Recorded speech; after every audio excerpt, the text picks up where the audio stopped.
Okay, and we are going live right now, it appears. Cool. I think we just kicked it off. So I wanted to take this opportunity to introduce myself. My name is Spencer Culver. I am the advocacy specialist for the Alliance for a Healthy Kansas. Today we'll be talking about unemployment and underemployment, so reduction in hours and its effects on families and their health care. I'm joined by Tani Stottlemyre with Community Action, Inc. She's the executive director of that organization, and she's going to help us learn more about what's out there for folks as far as services go. But I wanted to talk about the economic effects of COVID-19 first. So with that being said, I want to make sure that the live stream is working. Getting some buffering on my end. So I'm just going to text someone and make sure that we're all good.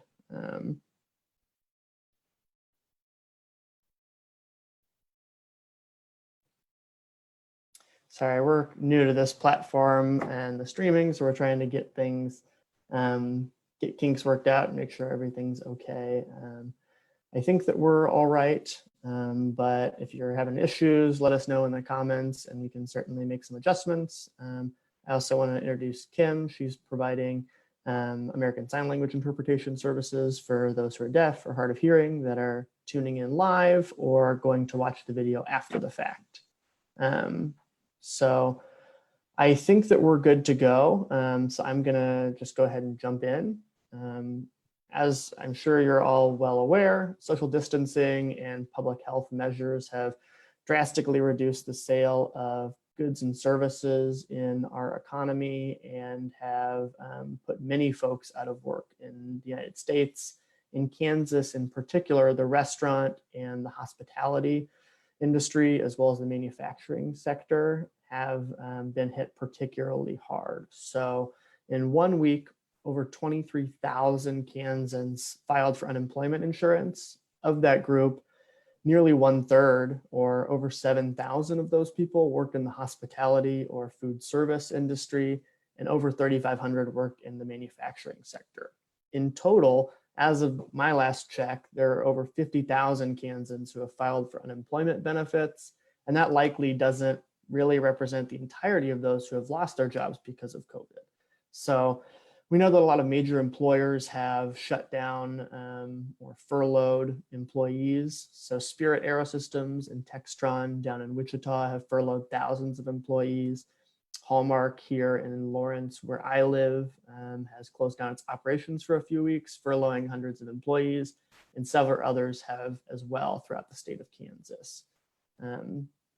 Unemployment or a reduction in hours can mean that an individual loses their employer-sponsored health insurance, since in this country and in this state, health insurance is often tied to employment. The loss of a job can mean particularly drastic consequences for those who need health insurance, which is all of us. So some people and their families might be eligible for what's called COBRA insurance, but they have to pay the entire premium. So if your employer, say, paid 90% of your premium and you paid 10%, if you lost your job, you could still buy into that plan, but it would cost you 100% of the premium. So if you're in a single income household and you lose that income, it's very, very unlikely that you're going to have the income to be able to pay for your health insurance. Even if you're in a 2-income household and you lose one of your incomes, it's very unlikely you'd be able to pay to have that coverage. So I wanted to talk about what the potential health consequences of losing employer-sponsored insurance and unemployment are. So we know from studies about healthcare access that people are less likely to fill a prescription if they lose access to health insurance, and adherence to that prescription medication regime is particularly important. Failure to do so can cause worsening health conditions, it can lead to hospitalization, and in the very worst case scenario, it can even result in mortality. Even basic medications can fall by the wayside. So prescriptions for those with high blood pressure, for those with COPD or mental health conditions face particular risk if they lose access to our health insurance. Being uninsured also means you're less likely to go to the doctor for basic preventative care. This can affect your management for chronic health conditions. It'll reduce the number of cancer screenings that occur in our state, and it will reduce access to mental health care. Fortunately, though, Care Expansion can help address this gap by providing coverage that is affordable to those who lose their health insurance due to lapses in employment. And it can also provide affordable coverage for the up to 150,000 Kansans who need it before the COVID-19 crisis and likely need it more now. But with that being said, health insurance isn't the only thing on the minds of Kansans during this time. And the Alliance for Healthy Kansas is a coalition of organizations that engage in different, and especially during this time, very important work. And we wanted to highlight the role that our partner organizations are taking on during this time, in addition to advocating for expansion. So to that end, we have Tani Stottlemyre, the Executive Director of Community Action, Inc., here in Topeka to talk about community action programs and the services that they're providing during this time. So, hey, Tani. Hi, Spencer. So for those of us who may not be familiar with community action programs, can you share some about what community action programs do and the individuals that they serve? Absolutely. Your community action agencies across the state fight poverty. That's the best way to put that. And they fight it in the way that your community needs it to happen. So my agency that I'm involved with has different programs and services than the agency, say, in Wichita or in Southeast Kansas, because the needs are different. And that's why it's called community action, because it's community-based, right? Yeah. Yes. So you've got 8 community action agencies in Kansas. And between all 8 of us, we're trying to keep in really strong touch during this particular epidemic, and continuing to fight poverty out there in the ways that we can. That's important. And one thing I wanted to note is, if anyone has any questions for Tani or myself about unemployment or Medicaid expansion, just put them in the comments section and we'll talk about those at the end. So now I want to get back to it, Tani. How has the COVID-19 pandemic and the resulting employment crisis impacted the work of community action programs? Are there challenges in particular that you're facing right now and trying to deal with? Well, the challenges that I think every operation, business, agency are facing, it's a matter of adapting quickly to figure out how to continue to serve the people who not only needed our help prior to the pandemic, but the tremendous number of people you spoke about earlier who are first-time unemployed, first-time folks that are finding themselves struggling with bills or how to pay for food or basic needs. So, there's a lot of adapting that has to take place, and trying to figure out how to keep the agencies open, keep staff safe, how to keep customers safe. And I would say the other issue is juggling red tape. Sure. Programs that provide services to lower income populations come with a lot of regulation and a lot of accountability and transparency measures, which is all, very good. But at a time like this, when you're trying to get services quickly to the people who need them the most, red tape can be a problem. Sure. And I think for some folks who are more familiar with means-tested programs, because they're in poverty, it might be, it's burdensome, but it's a process that they're maybe familiar with. Are you experiencing anything different for folks who are maybe new to those programs that you're having to, spend a lot of time and resources trying to help people navigate those complicated bureaucratic systems? To some extent, yes. I would say that our customer base, the people that we anticipate needing help in the next month, has not yet realized it. Sure. This is still pretty new for folks that are out of work and are now relying on their savings or looking at friends and family for assistance. In the next couple of weeks, we really expect, well, frankly, a tsunami of people who've never needed assistance before, people who've lost their health insurance, people who are trying to figure out how to pay for food or prescriptions and what to do with it. But Sure. for those folks that are coming in and are newer to the system, yeah, sure, it's frustrating. It's really scary for all of us just to be where we are today, but then to have to produce pay stubs and look at how far, your income goes back, and do you have a letter from your employer indicating that you're no longer employed? Those are things that you don't think about if you've not had to receive assistance in the past. Absolutely. And I think you talked a little bit about expecting a typhoon of people coming in a couple of weeks. So if there are people who are on this live stream or watching it after it's uploaded to our Facebook page that anticipate needing services, I assume you'd urge them to get in contact with their local community action program as soon as possible, right? I would. And, actually, I do want them to get in contact with their local community action agency, but also other agencies that may be available to serve them in the community, simply because you do have to understand what the application process is like, and what, Mhm. that in very few places are you going to walk into a building and walk out with a check for your rent or your utilities or whatever it is you need. there's Yeah. there's a process. Okay. And if someone wanted to maybe find out if they lived in a particular part of the state, where their community action program was or how they could get in contact with them, where would they go for something like that? The quickest place to go, and thank you for asking that question, is the association website for Mhm. all of the community action agencies in Kansas.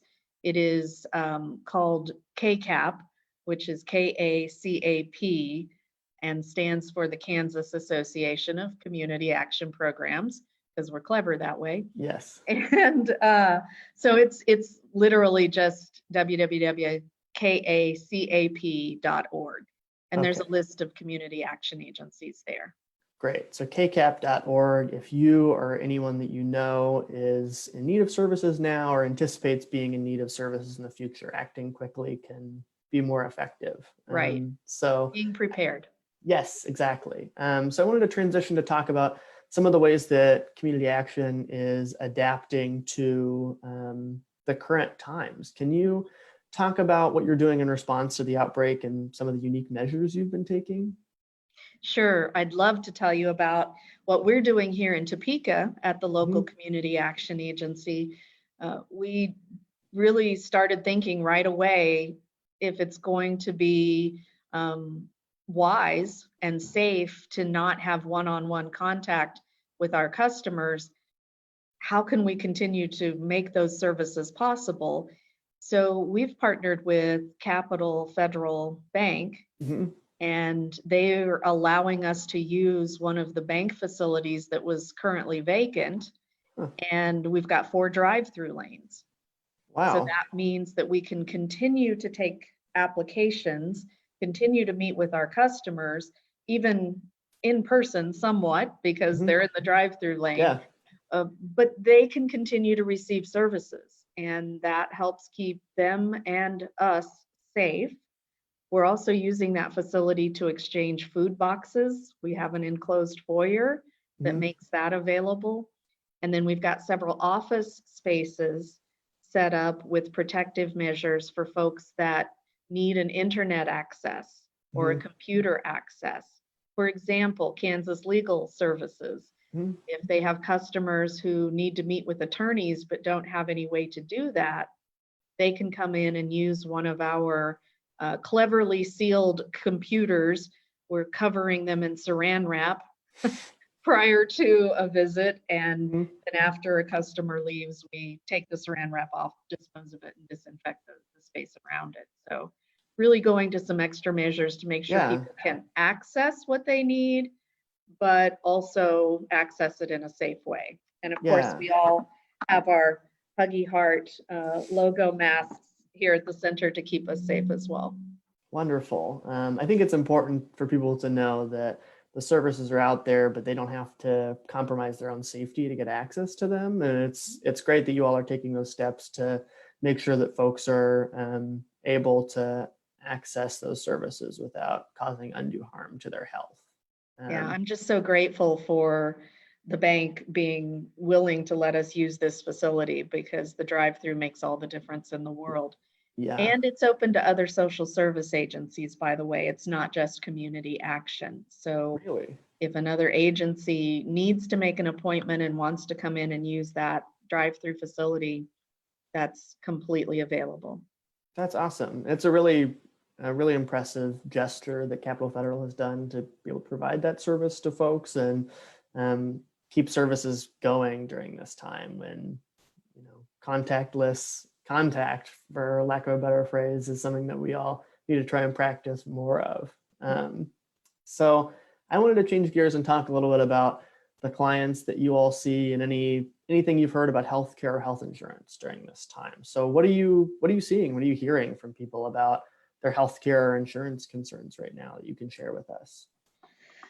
I can tell you that we did a very unscientific study at the Mhm. very beginning, about 3, 4 weeks ago, of this crisis, and started asking lower income people online, what are you concerned about in the coming months as this gets worse in our area?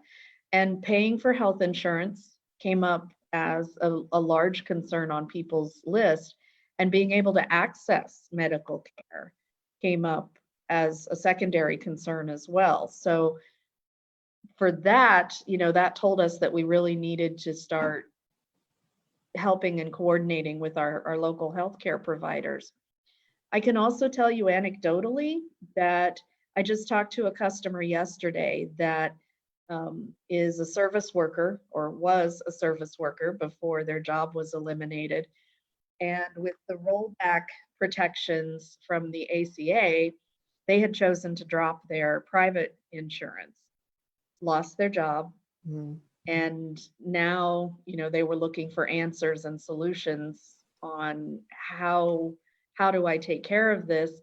Had a daughter that had to have some emergency procedures done just in the last week. And, it was very difficult talking to that individual because, Yeah, I'm sure. she said, I'm in the place where I need the most help that I've ever needed, and I'm not eligible for anything. I'm sure there are lots of stories like that, but it's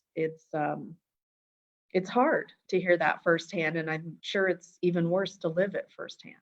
Yeah, I'm sure that it is. And that's, a good segue to talk a little bit about a project that we're doing at the Alliance for a Healthy Kansas, that if you have a story about you not having access to health insurance and you think that Medicaid expansion would help you get it, we're always interested in recording those stories to highlight and lift up the human experience of individuals who are going through challenges accessing health insurance, particularly during this time. And if you have any stories like that, or people, you can feel free to private message us on Facebook or email Marissa Alcantar, our Story Bank Fellow, at marissa@expandcancare.com.